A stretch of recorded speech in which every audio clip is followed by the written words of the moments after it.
அதுபோன்று இப்போது ஒரு சட்டம் உயர்கல்வித்துறையில் 100 ஏக்கர் 50 ஏக்கர் 25 ஏக்கர் இது எல்லா எம்எல்ஏ 234 எம்எல்ஏல 233 எம்எல்ஏ அக்செப்ட் பண்ணிட்டு பாராட்டி வரவேற்று உட்காந்துட்டாங்க. ஒற்றையாளா எழுந்து ஏற்கனவே இங்கு தனியார் பள்ளிகள் கல்லூரிகள் இருந்து பல்கலைக்கழகம் வரையிலும் யார் படிக்கிறாங்க, எப்படி இயங்குது, எப்படி கல்வி வணிகமயமாக்கப்பட்டிருக்கு, இதுல போய் 25 ஏக்கர் இருந்தா கூட பரவாயில்ல, ஒரு பல்கலைக்கழகம் ஆரம்பிச்சுக்கலாம் தனியார் அப்படின்னு அனுமதிக்கிறது கல்வி வளர்க்கறதுக்கு நீங்க கொண்டு வந்தாலும் இது ஏற்புடையதல்ல. இன்னைக்கு பெரும்பாலும் மண்ணின் மக்களாக இருக்கிற தமிழ்நாட்டில் வாழக்கூடிய மக்களுக்கு இங்க இருக்கிற இந்த பல்கலைக்கழகங்களில் கல்வி உரிமை இல்லை. பணம் வச்சிருக்கிறவன் வெளிமாநிலத்துக்காரன் வெளிநாட்டுக்காரன் தான் படிக்கிறான்.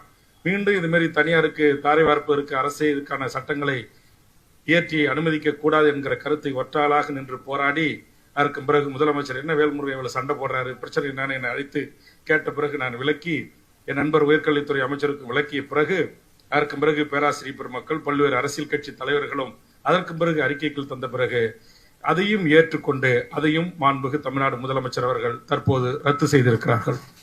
என்ன விஷயம் நான் சொல்ல வந்தேன்னா,